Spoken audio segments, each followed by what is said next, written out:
Assalamualaikum dan selamat sejahtera. Kami kumpulan 2 dari kelas AS120-3G akan membentangkan folio kami yang bertajuk Kemajuan Sains dan Teknologi di Abad Pertengahan.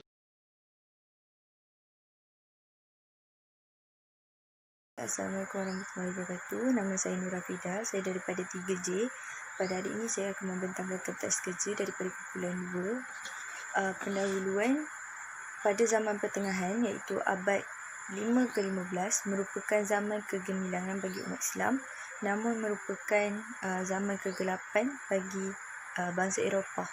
Hal ini terjadi kerana pada ketika itu negeri Islam menjadi pusat penterjemahan dan pusat ilmu pengetahuan teknologi yang menjadi titik punca peradaban dunia.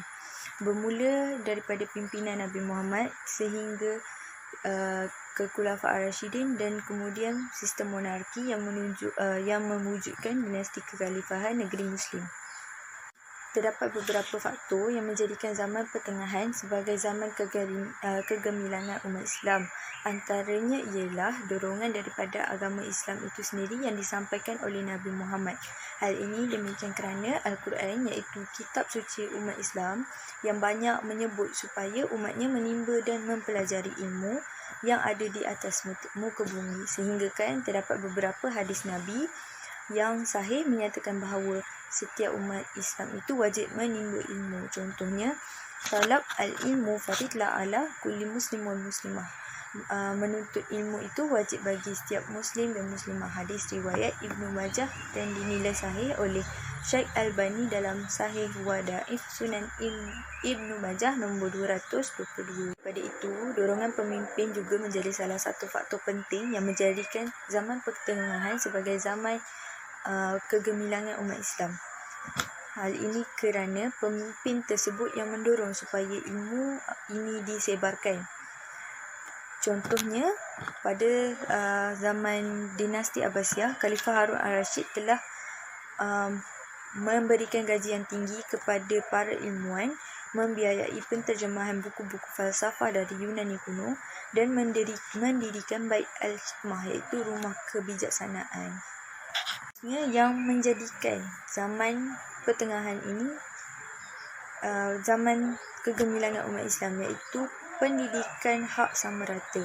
Hal ini bermaksud di dalam negara Islam, ilmu pengetahuan tidak hanya terbatas untuk orang-orang besar ataupun imam-imam besar sahaja. Ilmu pengetahuan ini boleh dipelajari oleh setiap masyarakat. Ini dibuktikan dengan tindakan Nabi Muhammad yang menyebarkan ilmu pengetahuan di dalam masjid. Perkembangan bidang geografi.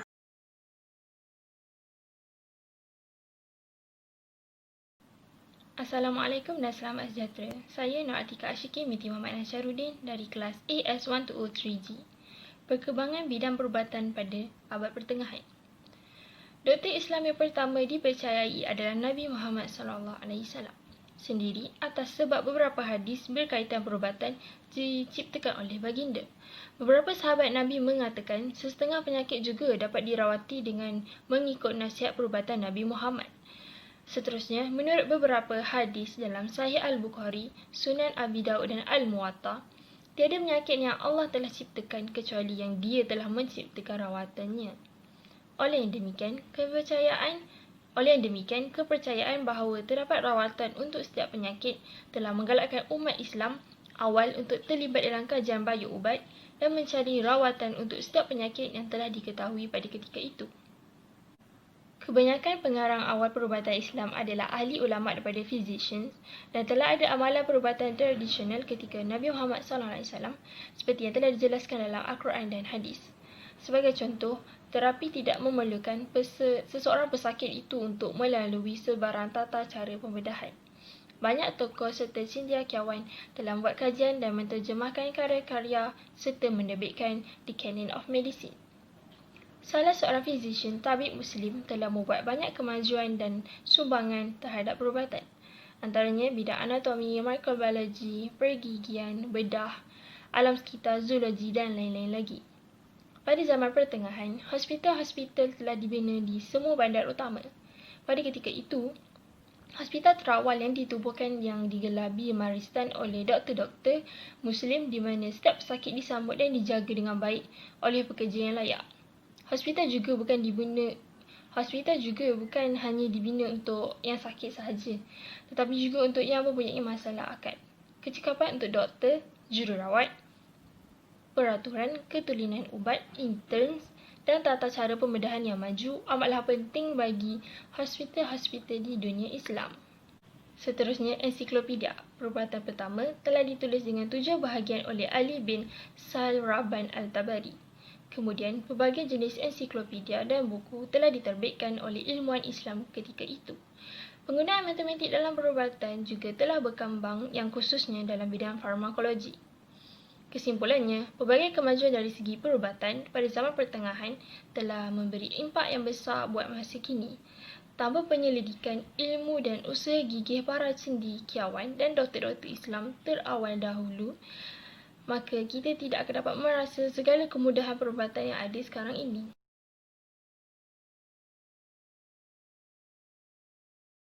Seterusnya, bidang kejuruteraan. Menurut pemahaman sains, fenomena fizikal yang digunakan dalam teknologi dan proses mereka bentuk teknologi dengan menggunakan kaedah yang paling efisien adalah maksud kejuruteraan. Antara dua prinsip utama dalam bidang kejuruteraan yang telah didapati oleh para cendekiawan Islam terdahulu adalah konsep kesetaraan atau mizan, konsep keseimbangan, tawazun. Contohnya, dalam kejuruteraan kimia, ia digunakan untuk memahami bahan dan aliran tenaga. Dan dalam kejuruteraan awam dan mekanik, turut menggunakan prinsip yang sama dan prinsip mizan pula digunakan dalam kejuruteraan elektrik. Sebagai contoh, syahaduf adalah mesin pengangkut air yang pertama digunakan di Mesir dan Syria. Selain itu, Sakia dan Naura adalah pengangkut air juga di mana ia digerakkan oleh binatang ternakan dan kuasa air. Kemudian, syahaduf ini telah dinaik taraf di mana ia berfungsi apabila rodanya separuh terbenam di dalam sungai dan berputar disebabkan aliran sungai tersebut.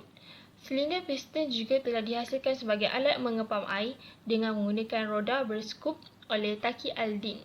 Seterusnya, mesin untuk memesin jagung, menghancurkan gula dan mengepam air dan juga alat bernama bejana atau dalam erti lain ialah bekas air automatik yang boleh mengisi benjananya sendiri telah berjaya diciptakan oleh Banu Musa bersaudara.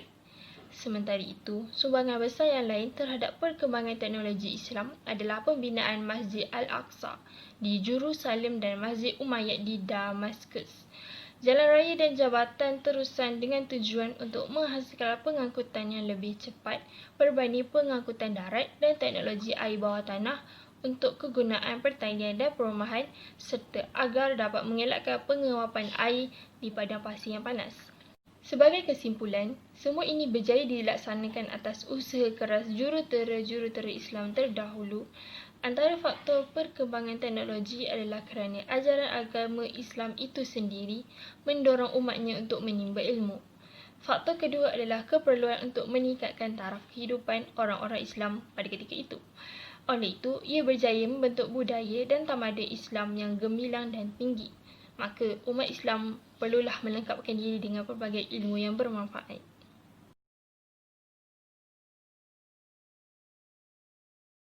Assalamualaikum, saya Nur Fatihah binti Sulaiman dari AS1203J. Biologi ialah bidang kajian berkaitan kehidupan. Ia merupakan bidang tentang organisma hidup, proses kehidupan organisma, struktur dan fungsi serta interaksi organisma dengan persekitarannya. Antara cabang bidang biologi ialah bidang botanik, bidang zoologi dan sebagainya.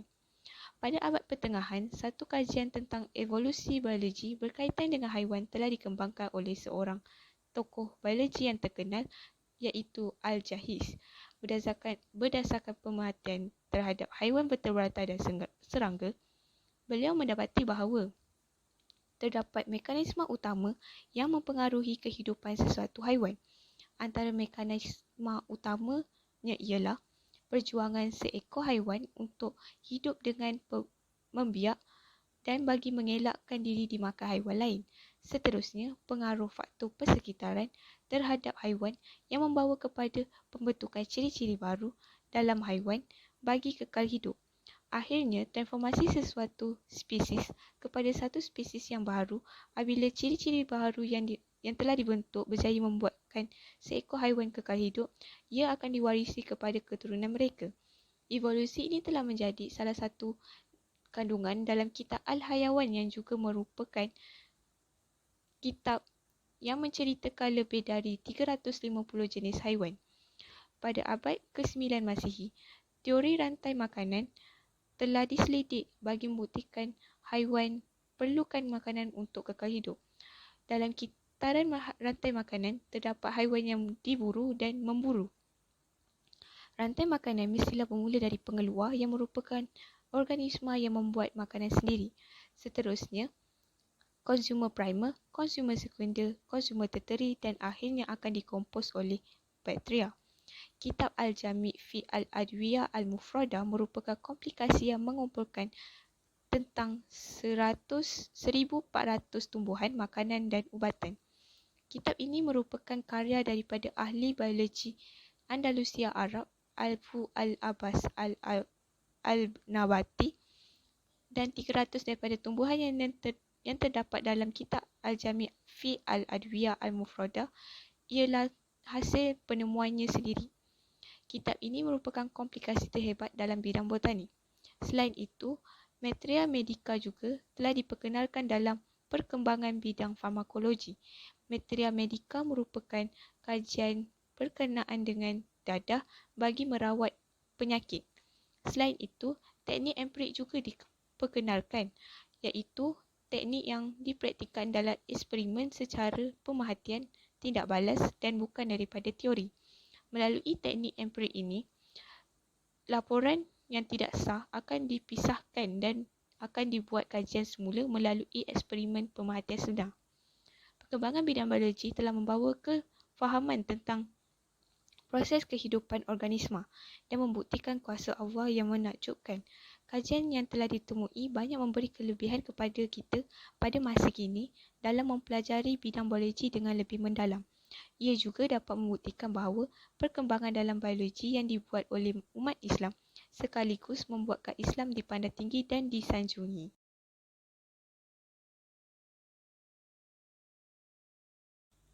Seterusnya, perkembangan bidang matematik pada abad pertengahan. Bidang matematik telah dikaji oleh sarjana Islam dan mula berkembang dan tersebar luas dengan baik di negara Islam maupun di seluruh Eropah. Kesemua kajian yang disebarkan telah dibukukan dan diterjemahkan ke bahasa Latin supaya negara Eropah mudah memahami ilmu yang disampaikan. Ini kerana pada zaman tersebut, sarjana dari Eropah tidak dapat mendandingi kebijaksanaan yang diperolehi oleh sarjana Islam dalam kajian dan penyelidikan matematik.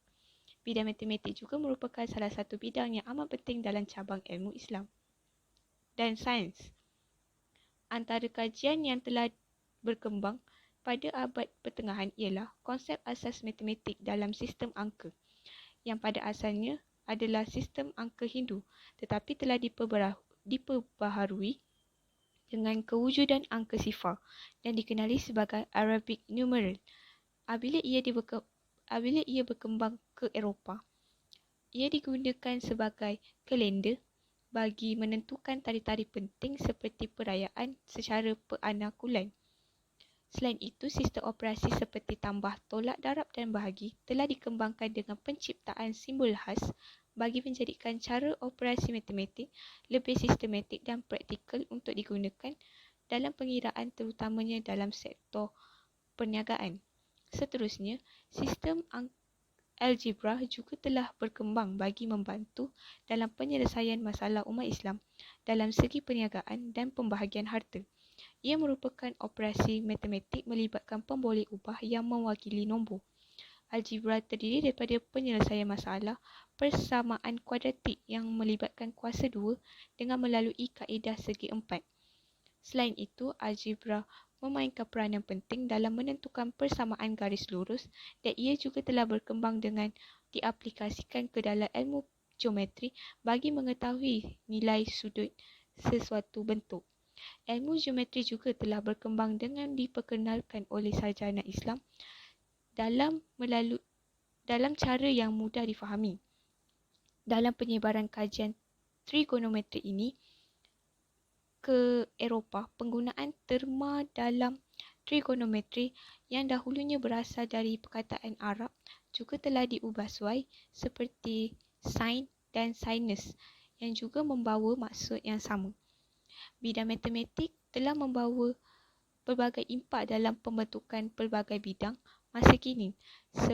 Setiap perkembangan yang dilakukan oleh tokoh-tokoh Islam dalam bidang matematik seperti Al-Khawarizmi, Abu Al-Wafa Muhammad Ibnu Muhammad Al-Buzjani, Tabib bin Qura dan ramai lagi telah membuktikan kebijaksanaan dan kemampuan Islam dalam melahirkan tokoh-tokoh yang menyumbang dalam ilmu pengetahuan dunia yang sehingga kini masih diguna pakai.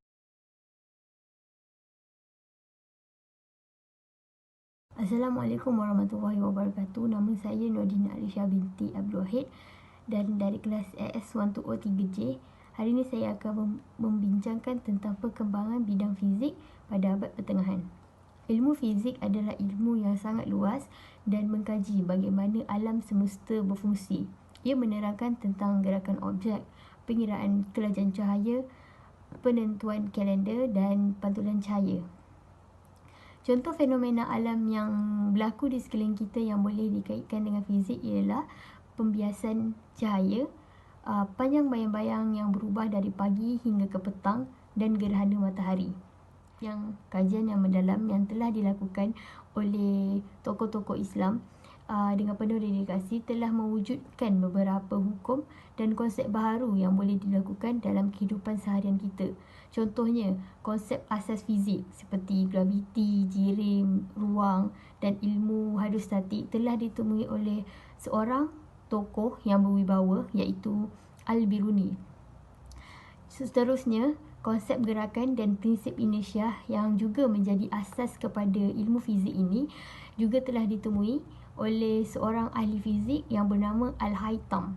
Beliau juga seorang yang arif dalam bidang matematik dan astronomi. Beliau juga digelar sebagai Al-Hazin di Barat dan beliau telah menulis buku yang berjudul Kitab Al-Manazir. Kitab ini menerangkan tentang konsep momentum. Pusat graviti yang menjadi titik keseimbangan objek yang berada di seluruh bumi ini juga dikaji pada zaman dahulu dan ditemui oleh seorang ahli fizik yang bernama Abdul Rahman Al-Hazini. Beliau juga telah membuat kajian tentang ilmu hidrostatik dan mekanik dengan menggunakan konsep Archimedes. Hukum-hukum fizik yang telah dikaji oleh tokoh-tokoh telah memberikan banyak sumbangan kepada kehidupan seharian manusia sama ada pada zaman dahulu maupun pada zaman sekarang. Ilmu fizik yang merangkumi skop yang luas perlu diaplikasikan oleh manusia dalam kehidupan seharian. Ilmu yang dikaji dengan menjadikan Al-Quran sebagai sumber utama boleh digunakan pada setiap generasi. Ayat-ayat Al-Quran yang memberi maksud bahawa alam ini diciptakan oleh Allah yang ada hukum dan fungsinya tersendiri untuk kegunaan semua makhluk di dunia ini.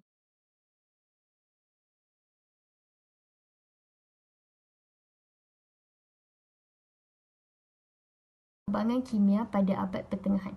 Kimia adalah satu ilmu sains yang mengkaji tentang komposisi dan sifat yang berlaku antara ion, unsur-unsur, atom dan molekul, serta hukum-hukum yang menerangkan konsep kimia. Kimia adalah cabang ilmu yang sangat luas dan ianya berkait rapat dengan ilmu sains yang lain seperti biologi dan fizik. Ilmu kimia dan biologi sangat berkait rapat kerana ia digunakan dalam pembuatan ubat untuk badan kita. Ilmu kimia dan ilmu fizik pula sangat berkait rapat kerana konsep-konsep dalam kedua-dua ilmu ini mempunyai aspek yang hampir sama. Terdapat beberapa kajian ilmu kimia yang telah ditemui dan dikaji pada zaman dahulu. Kaedah percubaan sains seperti kaedah senjatan, penyulingan, pemenjawaban, penghabluran dan kaedah oksida logam telah dikaji. Kajian yang mendalam telah dilakukan oleh seorang doktor berbangsa Arab bernama Jabir Ibn Hayyan. Beliau juga dikenali sebagai bapa kimia dunia Islam dan beliau adalah seorang pertama yang mencipta asid galian seperti asid nitrit dan asid sulfurik. Kajian tentang ciri-ciri kimia yang terdapat dalam tumbuh-tumbuhan dan haiwan, penggunaan dan kegunaan radas yang digunakan untuk membuat eksperimen di dalam makmal seperti bika, kelalangkun dan lampu naftar telah dikaji oleh seorang ahli kimia yang berwibawa iaitu Muhammad Abu Zakaria Al-Razi.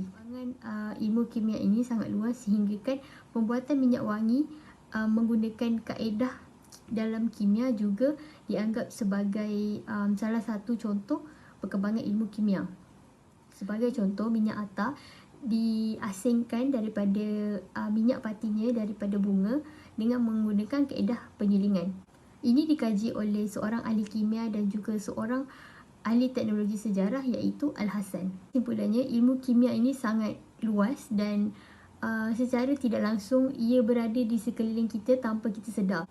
Sebagai contoh, kaca yang kita gunakan adalah daripada proses dan kajian kimia yang telah dilakukan oleh tokoh-tokoh Islam pada zaman dahulu. Kimia ini tidaklah hanya pada ilmu farmasi atau perubatan, malah ia berada di sekeliling kita secara langsung dan tidak langsung.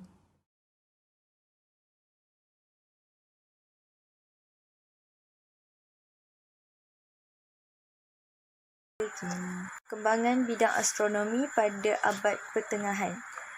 Ilmu astronomi merupakan ilmu falak yang dicipta di dalam dunia Islam hari ini kerana kejayaan cemerlang umat Islam pada abad pertengahan dalam bidang astronomi pada zaman Abbasiyah kerana terdapat banyak makmal yang didirikan untuk mengkaji kaedah pengiraan dan jadual alam. Makmal yang dibangunkan pula dibina di bandar-bandar besar ketika itu, contohnya di Baghdad. Antara sebab yang menjadi punca kenapa umat Islam mengkaji ilmu falak ialah melalui perkabaran dari Tuhan melalui Al-Quran. Faktor ini yang menjadikan ilmu falak sebagai ilmu yang wajib dipelajari untuk memahami maksud Al-Quran. Langkah yang dilakukan oleh ilmuwan Islam untuk mengkaji ilmu falak ialah dengan menterjemah buku astronomi menjadi bahasa Arab, kemudian dipelajari dan dikaji. Langkah yang bijaksana ini kemudian ditiru oleh ilmuwan barat yang menterjemah hasil karya Yunani kepada bahasa Inggeris. Dan hasil kemajuan ilmu Islam dalam bidang astronomi ialah kejayaan penciptaan teropong bintang yang diberi nama Asturlab.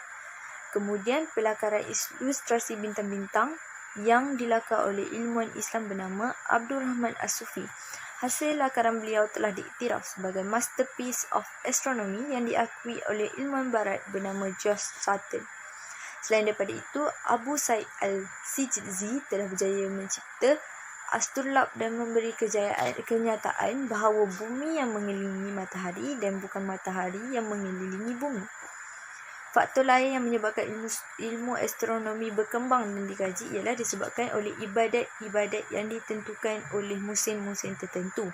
Hal ini menjadi cabaran untuk umat Islam masa lampau dan mereka telah pun menyahut cabaran dengan mengkaji ilmu falak berbekalkan potongan-potongan ayat Al-Quran. Potongan ayat Al-Quran yang memberi kait rapat antara bidang astronomi ialah Surah Az-Zumar, ayat Al-Quran yang menggambarkan pertukaran siang dan malam berpunca dari proses putaran yang berlaku pada bumi. Perkataan yang digunakan bagi menggambarkan situasi ini ialah qawara, iaitu makna asalnya ialah membelik serban. Melalui pertemuan dan kajian inilah ilmu falak dan astronomi terus berkembang sehingga kini. Penggunaan bulan dalam setahun, pengiraan jarak antara planet dan jarak-jarak orbit semuanya telah berkembang kerana penemuan yang telah ditemukan oleh ahli astronomi Islam yang telah menjadi penggerak kepada ilmu astronomi.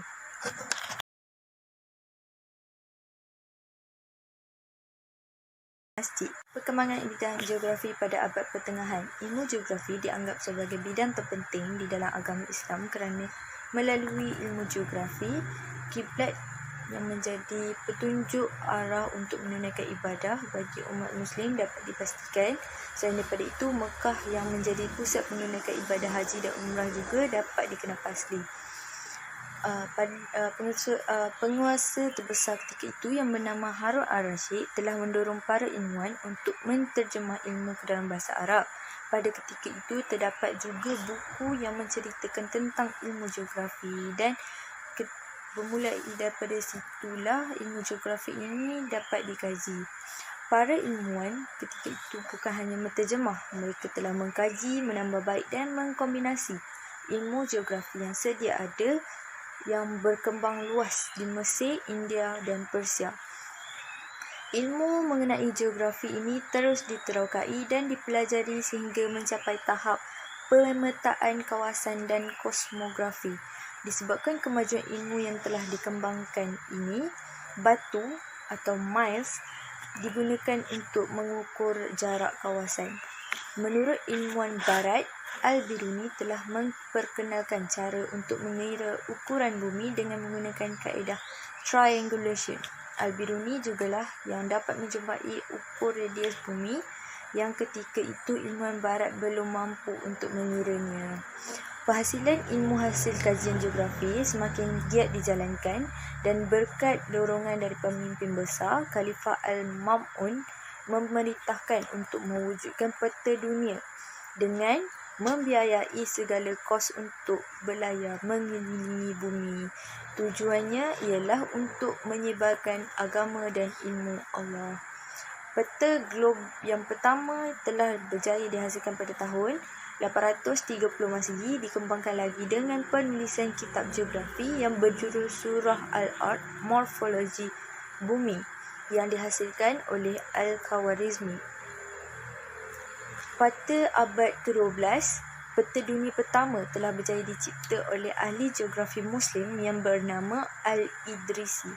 Beliau telah mencipta kitab yang bernama Kitab Nazhah Al-Musla fi Ikhtira' Al-Falak, iaitu tempat orang yang rindu menembus cakrawala. Menurut kajian seterusnya mengenai geografi berdasarkan kitab-kitab yang sedia ada, dua lagi ilmuwan geografi Muslim telah berjaya mencipta peta Laut Putih. Mereka bernama Kutubuddin Ash-Shirazi pada tahun 1236 Masihi dan sehingga 1311 Masihi, dan Yaqut Ar-Rumi 1179 Masihi sehingga 1229 Masihi. Oleh disebabkan perubahan dan kemajuan demi kemajuan inilah akhirnya bumi dapat diterokai oleh peradaban manusia hingga kini.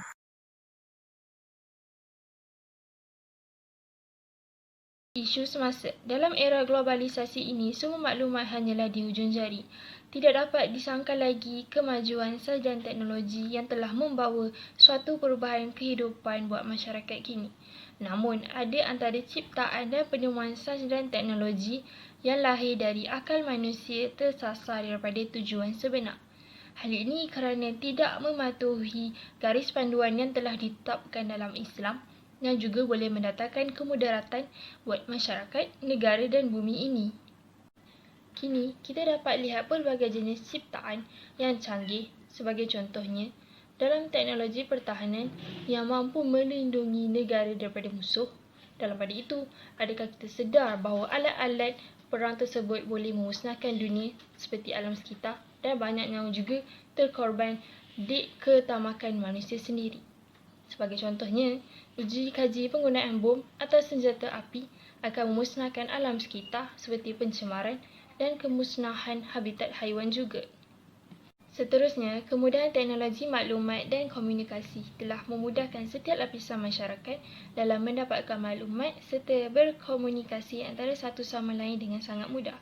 Dengan ini, untuk berdakwah dan menyebarkan sesuatu yang berguna juga menjadi lebih mudah. Namun begitu, generasi muda kini lebih mudah terpengaruh dengan hiburan yang terdapat di laman media sosial hingga boleh melayari laman web yang berunsur lucah atau tidak berakhlak. Selain itu, kesan buruk lain adalah pencerobohan maklumat juga boleh berlaku dan pengubahsuaian sesuatu gambar boleh mendatangkan fitnah. Dari segi penghasilan makanan pula, Menerusi teknologi yang terkini, makanan ubah suaian genetik atau genetically modified food juga dapat dihasilkan. Penghasilan makanan ubah suaian genetik ini mempunyai sifat yang lebih baik dari asal di mana ia dah lebih lama bermutu, murah, mudah dan sedap, dan juga pengeluaran tanaman juga dapat ditingkatkan seperti tomato, cili dan beras perak. Namun, sumber genetik yang digunakan dalam penghasilan GMF ini dikhawatiri daripada benda yang dilarang oleh syarak. Di samping itu, isu pengklonan juga mendatangkan kebimbangan kerana boleh disalahgunakan oleh pihak tertentu dengan tujuan pengklonan manusia. Kesimpulannya, memang benar kemajuan sains dan teknologi membawa banyak kebaikan, namun terselit juga keburukannya kepada masyarakat. Jelaslah bahawa setiap penerokaan dan kemajuan sains dan teknologi seharusnya mematuhi nilai-nilai Islam dan batas-batas yang telah pun ditetapkan. Dengan ini, barulah kita dapat mengelakkan keburukan dan ajaran yang terpesong walaupun kemudahan sains dan teknologi berkembang dengan pesat.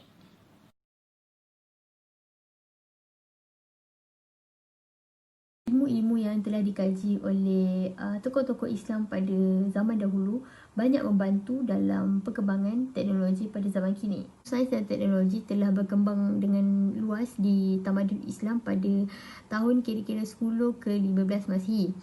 Para khalifah Umayyah dan Abbasiyah telah menterjemahkan buku Yunani yang berkaitan dengan sains dan teknologi kepada bahasa Arab supaya orang ramai dapat memahami ilmu sains dan teknologi dengan baik. Ini membuatkan perkembangan ilmu sains dan teknologi bertambah luas dalam tamadun Islam. Cordova juga dikenali sebagai pusat Islam yang terkenal dan menjadikan pusat utama dalam menimba ilmu. Tamadun Islam pada ketika ini dipandang tinggi oleh tamadun yang lain kerana masyarakatnya mula mendalami ilmu, terutamanya ilmu sains dan teknologi untuk memudahkan lagi kerja seharian mereka. Namun telah berlakunya peperangan antara orang Islam dan orang Kristian yang menjadi punca terkandasnya kegemilangan tamadun Islam dalam ilmu sains dan teknologi.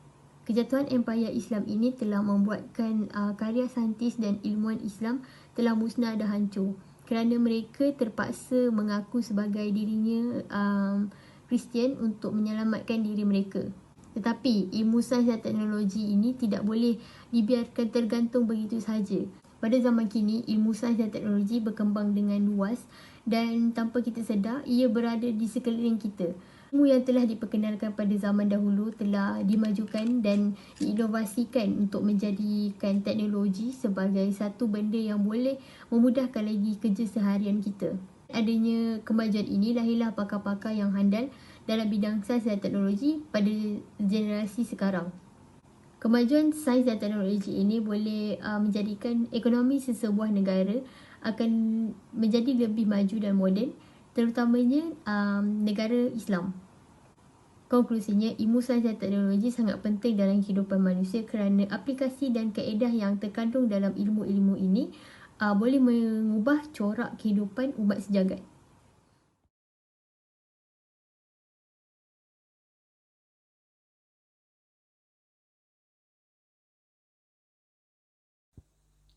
Kesimpulannya, sains dan teknologi adalah satu perkara utama dalam kehidupan manusia dan merupakan asas pembangunan negara. Perkembangan sains dan teknologi pada abad pertengahan banyak membawa impak positif pada masa kini. Penemuan dan kajian yang diselidik oleh para sarjana Islam masih digunakan pakai dalam pembelajaran sehingga hari ini. Ia menjadi tunggak utama dalam memajukan sesuatu negara kerana setiap penemuan para sarjana Islam pada masa dahulu telah diaplikasikan dan ditambah baik bagi menjadikan ia lebih canggih dan lebih efektif digunakan. Selain itu, sains dan teknologi telah berkembang membuktikan bahawa kebijaksanaan tokoh-tokoh Islam mampu menyumbang dalam mengkaji dan menyelidik perkara-perkara saintifik. Kita perlulah bersyukur kepada Allah Subhanahu Wa Taala kerana telah memberikan kebijaksanaan dan kecerdikan kepada para tokoh Islam yang telah menyumbang dalam sains dan teknologi. Kerana tanpa mereka, kita mungkin masih tidak hidup dalam kemajuan yang ada masa ini.